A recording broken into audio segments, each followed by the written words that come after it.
Prime debate में आपका स्वागत है। शराब के व्यापारी पोंटी चड्ढा और उनके भाई की मौत मीडिया के लिए सबसे बड़ी खबर होती अगर उसी दिन बाल ठाकरे की मौत न होती। मुंबई पर नजरें गड़ाए बैठे मीडिया ने चड्ढा बंधुओं को नजरअंदाज तो नहीं किया, लेकिन गोलीबारी की इस घटना के बारे में उतनी बात नहीं हो पाई जितनी होनी चाहिए थी।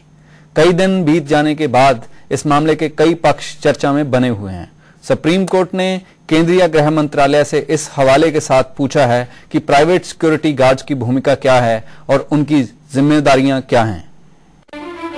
पोंटी चड्ढा और उसके भाई हरदीप सिंह चड्ढा की उन्हीं के फार्म हाउस में हुई गोलीबारी में मौत हो गई। खबर मिलते ही सभी की दिलचस्पी इस बात में थी कि गोलीबारी के कारण क्या थे और घटनाक्रम कैसे हुए। दोनों भाइयों के पास हथियार थे, दोनों के पास सरकारी और गैर सरकारी सुरक्षा कर्मी थे। वहाँ पर मौजूद एक और व्यक्ति के पास सरकारी सुरक्षा कवच था। जांचकर्ताओं के पास सबसे पहले सवाल यही थे कि किसने किस पर किन हालात में गोली चलाई, कितनी तैयारी पहले की गई थी और मौके के हालात में गोली चलाने वाले को कितना उकसाया। इन्हीं सवालों का एक पक्ष ये भी है कि गोली चलाने में गोली चलाने वालों पर हमले और सुरक्षा की भावनाओं की क्या भूमिका थी। मौके पर पंजाब पुलिस और उत्तराखंड पुलिस के मुलाजिम मौजूद थे, तो उनकी गोलीबारी में कोई न कोई हिस्सेदारी रही होगी।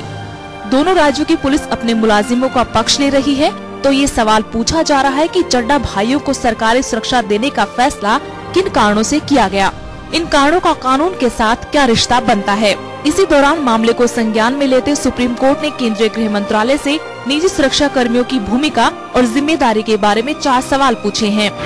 निजी सुरक्षा मुहैया कराने वाली एजेंसियां किस कानून के तहत काम करती हैं?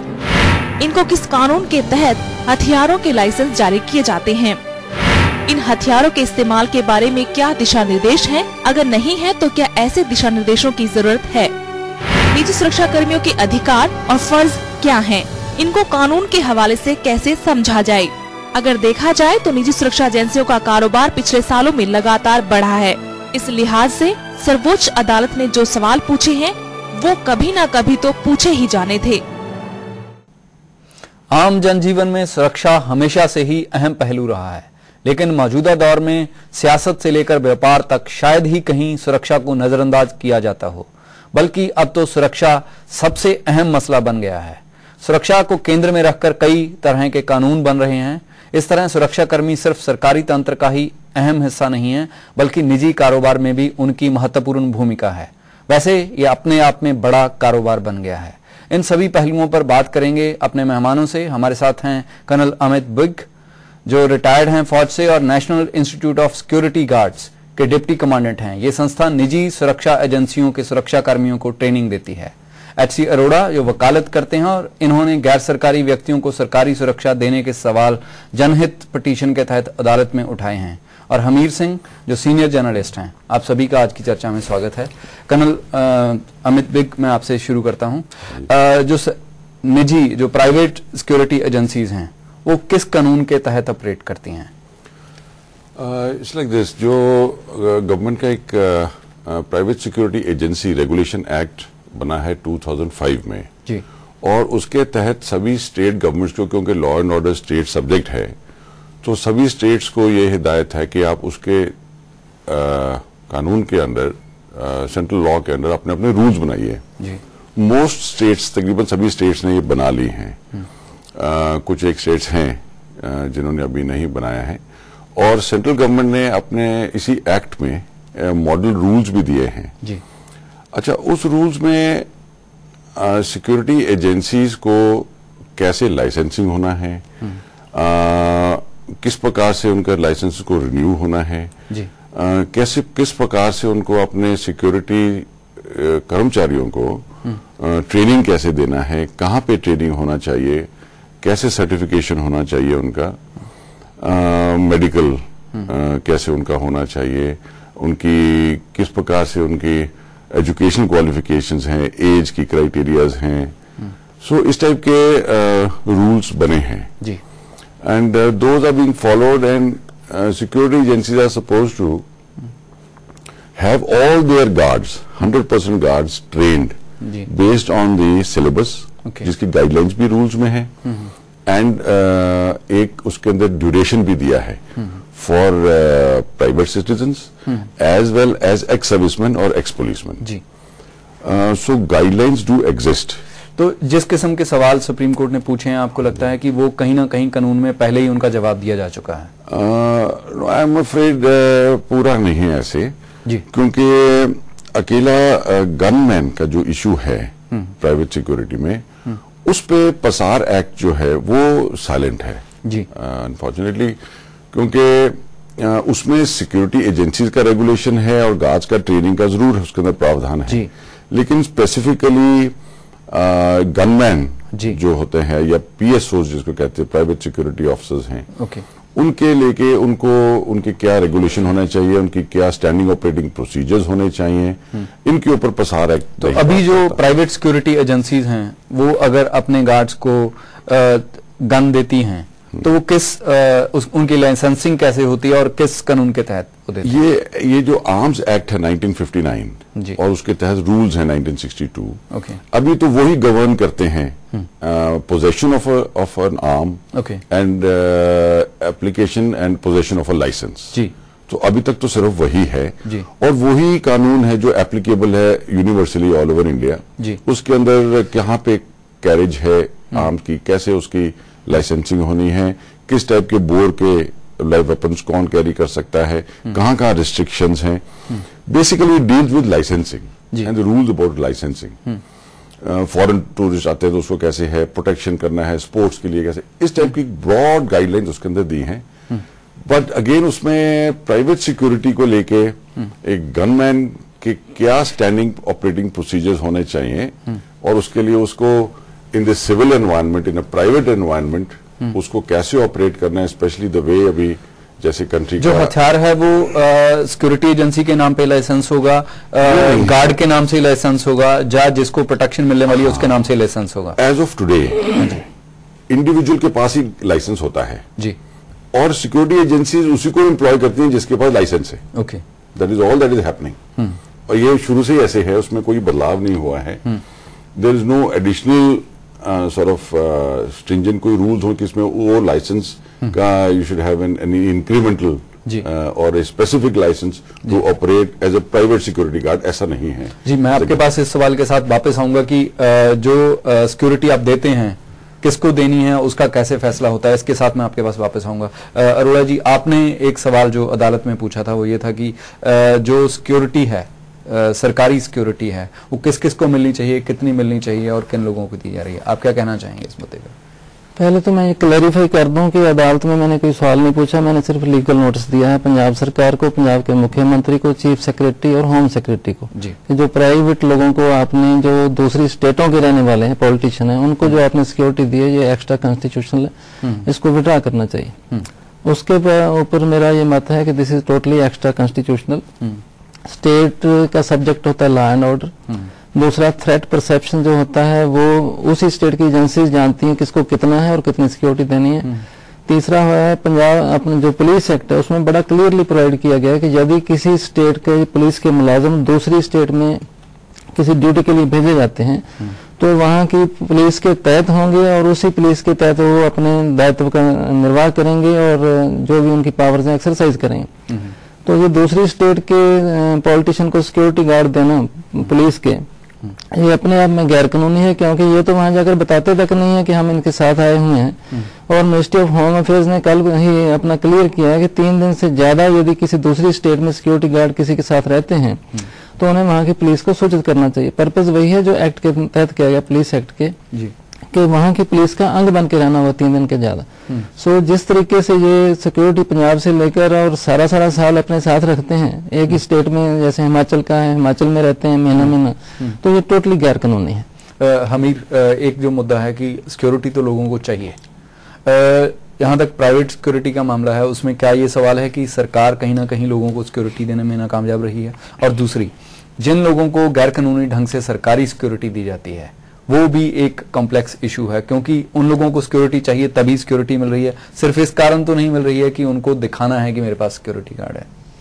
मुझे लगता है कि सुरक्षा का जो मुद्दा है जो ज्यादा विशाल है, जो टेक्निकल इतना ही नहीं है कि किसको सिक्योरिटी दी जाए किसको नहीं है. सुरक्षा ओवरऑल एनवायरनमेंट से जुड़ी है. ओवरऑल आप सोशल पॉलिटिकल इकोनॉमिक एटमॉस्फेयर कैसा बना रहे हो। दुनिया के पास सुरक्षा बढ़ रही है, हथियार बढ़ रहे हैं, सिक्योरिटी गार्ड्स बढ़ रहे हैं, पर दिन प्रतिदिन दुनिया असुरक्षा की भावना है, असुरक्षा की भावना उससे भी ज्यादा मतलब तेजी से बढ़ रही है जितनी सुरक्षा बढ़ रही है जी। इट मीन्स क्या है कि हम सभी ये जानते हैं, पॉन्टी चड्डा हो या डिफरेंट टाइप के जो लोग हैं जो आते हैं सामने, सभी ये जानते हैं और लिखा भी जा रहा है कि ये बहुत बड़ा इलीगल कारोबार के भी हिस्सेदार होते हैं। तो क्या इलीगल कारोबार के हिस्सेदार लोग स्टेट एक्सचेकर में पब्लिक मनी का इस्तेमाल, उनको सिक्योर करना स्टेट की जिम्मेवारी है या लोगों की जिम्मेवारी है, जहां उनको इलीगल काम से रोकना बल्कि ज्यादा स्टेट की रिस्पॉन्सिबिलिटी है या लोगों की रिस्पॉन्सिबिलिटी है। इस वजह से जो बेसिक क्वेश्चन ये है कि सुरक्षित तो लोग तब फील करेंगे जब ओवरऑल सोशल पॉलिटिकल एटमॉस्फेयर ऐसा बनेगा कि लोग फील करें कि हम जहां सुरक्षित हैं। और जब फीलिंग जो बढ़ती जाएगी तो टेक्निकल आदमी जितने मर्जी सिक्योरिटी के दे दो, सिक्योरिटी तो कितने ही लोगों के, ये भी लोग लॉजिक देते हैं कि इंदिरा गांधी से ज्यादा, राजीव गांधी से ज्यादा, बेअंत सिंह से ज्यादा सिक्योरिटी किसको प्रोवाइड करो। और इस वजह से सिक्योरिटी के प्रति जो अप्रोच है, पहले तो ये डिस्कस करने का क्वेश्चन है, सोसाइटी इसको देखे कि हम क्यों इनसिक्योर होते जा रहे हैं दिन प्रतिदिन। और ये सारा खासतौर पर रियल एस्टेट, जहां बड़े बड़े लोग जो इस एंगल से आ रहे हैं, बहुत जल्दी अमीर बनने का जो सेटअप है, सारा कुछ इकट्ठा करने का सेटअप है, उनको बचा के रखने के लिए फिर सिक्योरिटी चाहिए, और सिक्योरिटी का जो बंदोबस्त है फिर उसमें टेक्निकलिटी ये बढ़ रही है। 2005 में प्राइवेट सिक्योरिटी रेगुलेशन एक्ट बना है, उससे पहले भी लोग तो सिक्योर थे, इतने तो भी कि मारदाड़ ऐसे ही हो रही है इसके बिना। इट मीन ये है कि जब से हमने ये प्राइवेटाइज हर मामले में कारपोरेट को छूट डिफरेंट टाइप की देनी स्टार्ट की है, तब से जो कैपिटल अकोमोडेशन है इतना दे दिया इन सभी लोगों को कि रातों रात अमीर, रातों रात करोड़ों अरबों के मालिक हो गए हैं। तब इसके लिए ये सिस्टम पैदा हो गया कि फिर सिक्योरिटी एजेंसीज, सिक्योरिटी सेटअप, ये सारा कुछ बने। और इस ओवरऑल अप्रोच जो डेवलपमेंट की हमने बनाई हुई है, और ये बनाते दुनिया की सुपर पावर सबसे ज्यादा इनसिक्योर फील कर रही है। किसी हमारे तो मिनिस्टर तक नहीं जा सकते विदाउट स्क्रीनिंग के किसी भी मामले पे, क्योंकि यकीन नहीं है। सोसाइटी विश्वास से चलती है, हम बेयकीनी और बेविश्वासी की सोसाइटी बनाने जा रहे हैं। इस डायरेक्शन से मुझे ये लगता है कि जो सिक्योरिटी का नजरिया हम देते हैं कि चाहे प्राइवेट बना लो चाहे वो बना लो, यदि वो थ्रेट परसेप्शन किसको होता है, थ्रेट परसेप्शन ये है जो हार्ड डिसीजन लेते हैं। मान लो कुछ गवर्नमेंट में लोग हो सकते हैं जो सख्त फैसले लेते हैं, जो फैसले लेते हैं, हो सकता है कुछ चीफ मिनिस्टर हो सकता है, जिस कारण जिनके कुछ दुश्मन है, जिसके कारण कोई दुश्मन है कि उन्होंने ऐसे डिसीजन ले लिए जो गलत आंसर है उनके अगेंस्ट जाते हैं, उनको थ्रेट परसेप्शन हो सकती है। थ्रेट परसेप्शन डिसाइड कौन करता है? थ्रेट परसेप्शन डिसाइड करता है हमारी इंटेलिजेंस एजेंसीज। तो क्या जो जितने भी प्राइवेट लोगों को मिलती है अपने प्राइवेट बिजनेस के कारण थ्रेट परसेप्शन डिक्लेयर कर दी जाए उनको, क्या वो सोशल काज कर रहे हैं, क्या वो पब्लिक के एंगल से कोई काज कर रहे हैं। इट मीन स्टेट की रिस्पॉन्सिबिलिटी ओवरऑल लोगों की सुरक्षा है, केवल कुछ व्यक्तियों की सुरक्षा नहीं है। और हम 50-50 हजार सैलरी देते हैं लोगों के एक्सचेकर से, और प्राइवेट आदमियों को वो दे देते हैं, पुलिसमैन, ट्रेंड आदमी जो भी है कि इसके साथ चलोगे। और आजकल हमारे भी ये बन गया कि ये एक स्टेटस सिंबल भी बन गया है, केवल सुरक्षा का मामला नहीं है, स्टेटस सिंबल भी है। और ज्यादा आदमी के पास चलती है 3-3 गाड़ियां, इतने सुरक्षा, और उसमें भी एक फ्लॉट है, वो स्टेट से भी ले लेते हैं, अपने प्राइवेट भी रखते हैं। मतलब दो टाइप की सिक्योरिटी, उनका कौन एनालिसिस करता है कि कौन ट्रेंड है कौन नहीं, आपस में रेगुलरी कितनी है, क्या सिस्टम है क्या नहीं है, और जितने उनके पास हथियार हैं उनमें से कितने जो उनके पास हथियार है वो क्या है। इवन लाइसेंस भी हो, मैं लाइसेंस अप्लाई करता हूँ, मुझे लाइसेंस इसलिए मिलता है, मेरी ट्रेनिंग कौन लेता है कि मुझे चलाना भी आता है। जितने भी लाइसेंस होते हैं कि एसएसपी के थ्रू रिकमेंड हो जाता है, डिप्टी कमिश्नर जारी कर देता है, हजारों लाइसेंस जारी होते हैं हमारे पास, वो कौन डिसाइड करता है? जैसे ड्राइविंग लाइसेंस हमारे कंट्री में बढ़ रहे हैं, वैसे हथियार के बढ़ रहे हैं। ये किसने मुझे मेरा ट्रायल लिया कि मुझे ये वेपन चलाना आता भी है। इस वजह से वो लाइसेंस दे देना भी अपने आप में काफी नहीं है कि वो लाइसेंस दे दिया कि मेरे पास है। वो पंजाब में तो एक कल्चर रहा है, ट्रक यूनियन का खुली जीप में 12 बोर लेकर बैठ के और अदालतों में झगड़े और एक दूसरे पे गोलियां फायर ये होता रहा है। अब हमने उससे थोड़ा सा सिविलाइज्ड पे कर दिया, बस फर्क तो वही है। उतने ही लोग जाते हैं, धमकाते हैं, सब बात करते हैं, उसको चलाना आता है, नहीं चलाना आता है। धार्मिक बाबों के पास साथ भी डबल टाइप की सरकारी भी है और प्राइवेट भी है। कोई रियल एस्टेट बिल्डर है, उसके पास भी प्राइवेट भी है, सरकारी भी है। जितने भी लोग हैं, मतलब सरकार का मतलब ये रहेगा कि 1% लोगों को सुरक्षित करना है, बाकी कहीं डाका पड़ता है, लोगों को लूटता है, कहाँ पुलिस ने जाना है, कहाँ नहीं जाना है, ये हमारा कंसर्न नहीं बचा। हमीर, आपकी बात बिल्कुल स्पष्ट होगी। हम आपके पास दोबारा वापस आऊंगा। अभी समय हो गया एक छोटे से ब्रेक का। ब्रेक के बाद हमारी ये चर्चा आगे जारी रहेगी।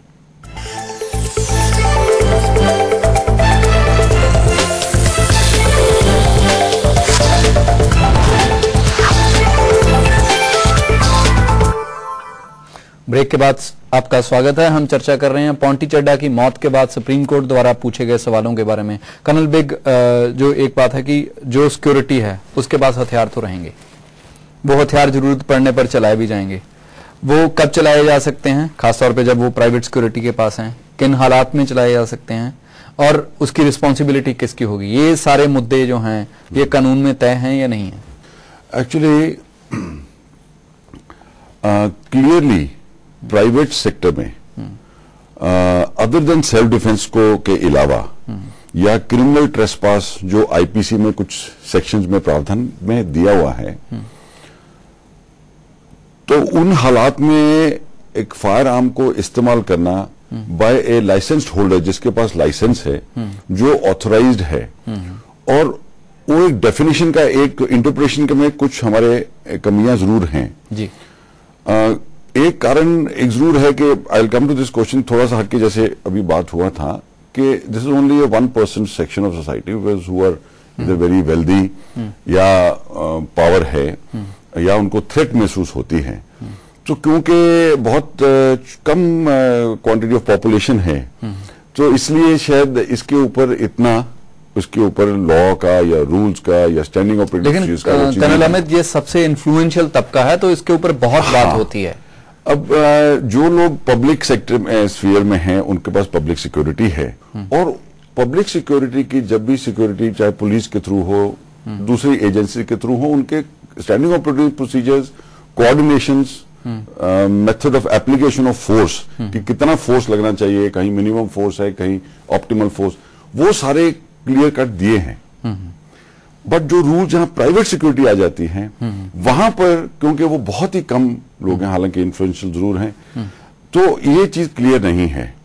सेल्फ डिफेंस के ऊपर जो आईपीसी के प्रावधान हैं, उसी के अंदर लोग ऑपरेट करते हैं। बट यस, इसकी आवश्यकता जरूर है, क्योंकि जैसे सिंह साहब बताया है कि क्रिमिनल एक्टिविटीज बढ़ता ही बढ़ना है, जैसे पॉपुलेशन बढ़ रहा है, डेवलपमेंट बढ़ रहा है, वेल्थ बढ़ रहा है, ये गैप बिटवीन रिच और पुअर का जो गैप है वो बढ़ता है, और मीडिया के जरिए सबको दिख रहा है कितना फर्क है, और ये सोसाइटी में ये प्रॉब्लम तो आएगा। सो ये these frictions are going to happen. तो अब ये चीज क्रिमिनल अगर बढ़ता है, फायर आर्म्स वैसे ही ऑलरेडी बहुत है दुनिया में, इंडिया में भी बहुत है, और आप देखोगे जब खास करके जब थ्रेट परसेप्शन बढ़ता है इलेक्शन के टाइम या दूसरे इवेंट्स के टाइम, तो हर एक आदमी कोशिश करता है, और बहुत सारे तो इलीगल फायर आर्म्स आ जाते हैं। इलेक्शन के दौरान तो सर बिल्कुल उल्टा रहता है, क्योंकि उस दौरान जो सरकारी सुरक्षा है वो कम कर दी जाती है, और तमाम किस्म का माहौल होने के बावजूद वहां पर ऐसा कुछ नहीं होता है। ये देखा, ये बार बार सवाल उठता है कि जब आपको इलेक्शन के दौरान कुछ नहीं हुआ, तो इलेक्शन जबकि बहुत चार्ज माहौल था, आप प्रचार कर रहे थे, आपके खिलाफ प्रचार हो रहा था, लेकिन जब प्रचार खत्म हो गया तभी आपको सबसे ज्यादा सुरक्षा की जरूरत पड़ती है, चाहे आप सरकारी पार्टी हो, चाहे आप अपोजिशन पार्टी हो। ये सवाल बार बार आता है। तो मतलब ये है कि अब आप फायर आर्म्स का जो प्रोडक्शन है, मैन्युफैक्चरिंग है, वो कितना तो इलीगल भी होता है जी। अब ये सारा का सारा रेगुलेशन करने की जरूरत तो है, तो गवर्नमेंट लॉज तो बनाता है उसके लिए, तो आपके उनको कंट्रोल कैसे करना। लेकिन मार्केट में, प्राइवेट स्फीयर में जब आप पब्लिक के साथ डील करते हैं, आप चाहे गनमैन एक घर में हो, चाहे आप गनमैन एक इंडिविजुअल के बॉडीगार्ड के रूप में हो, जैसे सेलिब्रिटीज के पास भी होते हैं, उनको कैसे एक्ट करना है in under a threat situation. क्या वो थ्रेट सही पढ़ पा रहा है कि नहीं पढ़ पा रहा, क्या वो सेल्फ डिफेंस में पहले दूसरा एक्शन करता है तब उसके वार में करता है, क्या वो कितना मिनिमम फोर्स यूज करने की कोशिश करता है, is it action of last resort कि उसने बाकी सारे ऑप्शंस को एग्जॉस्ट कर दिया जी। क्या उसके पास वो टाइम फ्रेम है, उस हालात ऐसे सिचुएशन डेवलप हो जाए कि उसके वो ये सोच समझ के कर सकता है कि नहीं कर सकता। तो ये विषय पड़ता है ट्रेनिंग में जी। उसका जो डिसिप्लिन है, उसका जो ट्रेनिंग है और जो रेगुलेटरी फ्रेमवर्क जो बनना चाहिए जिसके जो उसको गवर्न करे कि कोई इंडिविजुअल किस जगह में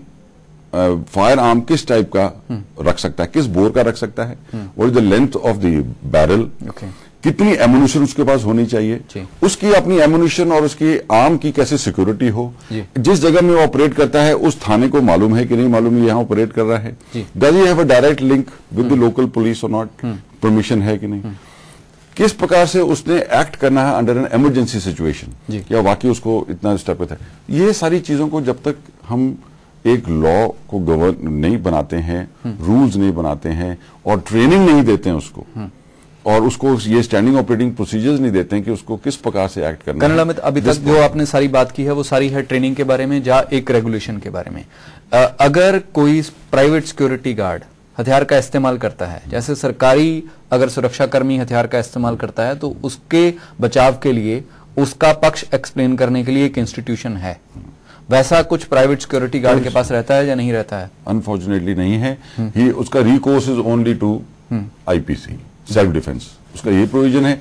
देन ऑफ कोर्स किसके साथ में तो जो प्रोविजन एक आम आदमी के लिए बनाई गई थी वही उसी की एक्सटेंशन आप लागू कर रहे हैं सिक्योरिटी एजेंसीज में, प्राइवेट सिक्योरिटी एजेंसीज में। This is what it is. तो यहां पर इसको रीडिफाइन करने की रीडिफाइन। हाँ जी अरोड़ा साहब, एक बात जो है कि आपने कहा कि जो सरकारी सुरक्षाकर्मी हैं वो सरकारी लोगों को मिलनी चाहिए और थ्रेट परसेप्शन और स्टेट से बाहर नहीं जा सकते। बहुत सारे लोग ऐसे हैं जो क्रॉस द स्टेट लगातार ट्रेवल करते हैं और लंबे लंबे समय के लिए एक स्टेट में रहते हैं, उनको कहीं ना कहीं तो सुरक्षा चाहिए। तो इसमें कैसे कुछ कोऑर्डिनेशन हो सकता है, क्या देखते हैं आप? इसलिए मैंने पहले ही रेफर किया था, जो पुलिस एक्ट है उसमें बड़ा क्लियर प्रोविजन है सेक्शन 3 में कि यदि कोई पुलिस का ऑफिसर दूसरी स्टेट में डिप्लॉय किया जाता है किसी भी काम के लिए, ये दूसरी स्टेट में माना जाएगा डिप्लॉय हो गए। जैसे यहाँ का कोई पॉलिटिशियन है वो दिल्ली जाता है, उसके साथ सिक्योरिटी गार्ड जाते हैं, तो माना जाएगा कि पंजाब पुलिस ने दिल्ली के लिए डिप्लॉय कर दिए, तो वहाँ दिल्ली पुलिस के अंडर उन्हें काम करना पड़ेगा, अपनी जिम्मेवारियां उनके under part of Delhi. This is exactly the word used in the act. They will be part of the Delhi police for their functions and their duties. So उनके ऊपर इसको ऐसे भी देखा जा सकता है कि अगर एक स्टेट ने सुरक्षा दे दी है किसी आदमी को, अगर वो यहां से दिल्ली जाता है तो जो यहाँ का गार्ड, यहाँ की पुलिस है उसको दिल्ली तक छोड़े और दिल्ली वाली पुलिस उसके बाद उसका ध्यान रखे। नहीं, वो तो बातें एक सोचने की हैं, हाइपोथेटिकल हैं। जब एक्ट प्रोवाइड करता है कि वही पुलिस ऑफिशियल जो साथ जाएंगे दिल्ली वाली पुलिस को रिपोर्ट करेंगे, और एमएचए ने गाइडलाइन दे दी है कि 3 दिन से ज्यादा कोई वहाँ रहता है दूसरी स्टेट का पुलिस वाला तो वो रिपोर्ट करेगा वहाँ पे। तो प्रोविजन तो बड़ी क्लियर है कि उसका पार्ट बन जाते। पर्पज ये है कि उसके ऊपर अपनी स्टेट में तो अपनी स्टेट की पुलिस के सीनियर ऑफिसर निगरानी रखते हैं, मॉनिटरिंग करते हैं। दूसरी स्टेट में चले गए, उनको पता नहीं कि ये क्या कर रहे हैं, इनकी गतिविधियां क्या हैं। हमारी स्टेट को खुद नहीं पता कि वो दिल्ली में जाकर क्या कर रहे हैं या उत्तराखंड में क्या कर रहे हैं। तो इसलिए एक्ट में बड़ी क्लियर प्रोविजन है। उसकी ये वायलेशन करके घूम रहे हैं, इनको बताना चाहिए, उससे इनकी गतिविधियां और इनके सुरक्षा गार्डों की गतिविधियों का भी पता चलेगा।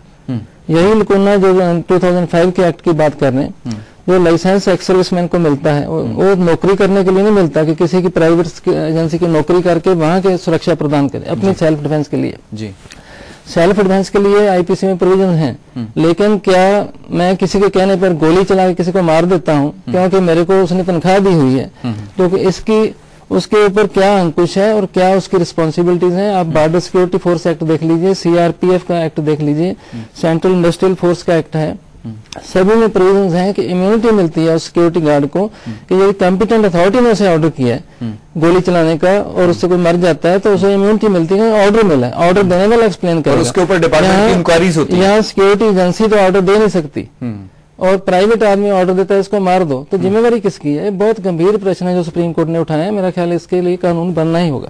हाँ जी हमीर, काफी सारा ग्रे एरिया है जो डिफाइन करना बनता है। बिल्कुल, अभी तो जो इनिशियल स्टेज है बस रखने शुरू कर दिए, कोई क्राइटेरिया बना ही नहीं है प्रॉपर। सिक्योरिटी एजेंसी जो प्राइवेट सिक्योरिटी एजेंसी जो बनी है बहुत ही ऐसे वैसे विदाउट आर्म्स के अस्पताल में लगा दिया, अपने गेट पे लोग लगा दिए, इधर उधर रात को चौकीदारा लगा दिया, ये कर दिया, वो कर दिया। उनका प्राइमरीली काम ये था कि आप इस तरफ मत जाओ, हाँ, इस तरफ मत जाओ, ये करो, वो करो। बेसिक शुरू में जो प्राइवेट सिक्योरिटी एजेंसी थी उनका ये काम रहा काफी देर तक। पर अब जब प्राइवेटली फायर आर्म्स के जरिए आप किसी इंडिविजुअल आदमी को प्रोटेक्ट करते, वो इंडिविजुअल सिक्योरिटी का सेटअप नहीं था, तब भी आप उसी तरीके से कर रहे हो। और इसमें कोई ना कोई डिफरेंस तो करना चाहिए। पहले इजाजत क्यों दी, फिर जब कोई लॉ उस लेवल पे ऑपरेट नहीं करता, जब उस व्यक्ति को कोई ऑर्डर देने वाला नहीं है, जब उसको कोई डिफेंड नहीं कर सकता, तो जो अपने आप में लीगल कैसे है कि फिर आप अलाउ कर रहे हो कि एक प्राइवेट आदमी गनमैन बन के जाएगा? तो ये भी एक बड़ा क्वेश्चन है। और इसी तरीके से ये है कि अभी भी जैसे पंजाब गवर्नमेंट ने भी किया, कईयों ने भी किया कि ये हम रिव्यू करेंगे। नॉर्मली रिव्यू भी करती रहती है एजेंसी जैसे भी है, और उनमें सभी लोगों को नजर आता है, नॉर्मली बहुत लोगों के बारे में, कि इसको कैसे थ्रेट है, हमें तो समझ नहीं आती, पर एजेंसीज भी कह देती हैं कि हाँ थ्रेट है, दे दो। क्योंकि पॉलिटिसाइज ऐसी इतनी हो गई है सिक्योरिटी सेटअप भी, और उस एंगल से चलता है। जो रूलिंग साइड की पार्टी होती है उसके लिए थ्रेट है कि किसको थ्रेट है, किसको थ्रेट नहीं है, किसको सिक्योरिटी मिलनी चाहिए, किसको नहीं मिलनी चाहिए, किसको कितनी मिलनी चाहिए। हाँ, मुझे लगता है कि ये इसीलिए भी ये था कि पंचायत एक्ट में भी डिफरेंट टाइप का ये बना। पहले भी सुप्रीम कोर्ट की कई जजमेंट है, कोई इंडिपेंडेंट ऐसी बॉडी हो जो इन बातों को टैकल करे। किसी ने कुछ शिकायत करनी हो कि ये गलत है, आपने सुरक्षा गलत दे रखी है, ये वो कहाँ जाएगा, किसको करेगा? जी, ये बहुत सारे सवाल हैं, पब्लिक के सामने बहुत सारे सवाल हैं जिनके जवाब आने वाले दिनों में हमें ढूंढने होंगे। आप सभी आज की इस चर्चा में शामिल हुए, आपका बहुत बहुत धन्यवाद। हाँ जी बिल्कुल, आप बोल सकते हैं। आखिरी बात उन्होंने अच्छा ये किया था। In fact there is a case presently going on in the high court of Punjab and Haryana. हाँ जी, वो भी गनमैन को लेके ही है, 2-2.5 साल पुराना केस का है। इनफैक्ट उसमें भी यही है कि उन्होंने पर्सन जो एग्रीड पार्टी है, उन्होंने यही केस किया है कि जी क्या कानून है, क्या रेगुलेशंस हैं कि ये गनमैन है, इसके किस प्रकार से ये कर सकते, क्या ये किसी को just because he is carrying gun क्या वो थ्रेट कर सकता है, या दूसरा आदमी वो थ्रेट ना भी करे कि वो इंटिमिडेशन फील करता है कि मुझे को खतरा है मेरे को से। So this question now, and अब ये एक दूसरा हादसा इंसिडेंट हो गया है, पर इसका एक पॉजिटिव चीज निकल के जरूर आएगा, is what we are hoping. क्योंकि private security ultimately as part of overall homeland security in India, public and private security को इकट्ठे मिलके as complementary to one another काम करना होगा। And private security sector today आज के डेट में ऑलरेडी 75 लाख स्ट्रांग है इंडिया में, और almost at the rate of 5 lakh per year बढ़ रहा है जी। और अब अगर पुलिस, हमारे पास टाइम बिल्कुल खत्म हो गया, तो मुझे लगता है कि बहुत सारे सवाल हैं जो आने वाले दिनों में जिसके बारे में खूब चर्चा होगी। आप सभी इस चर्चा में शामिल हुए, आपका बहुत बहुत धन्यवाद।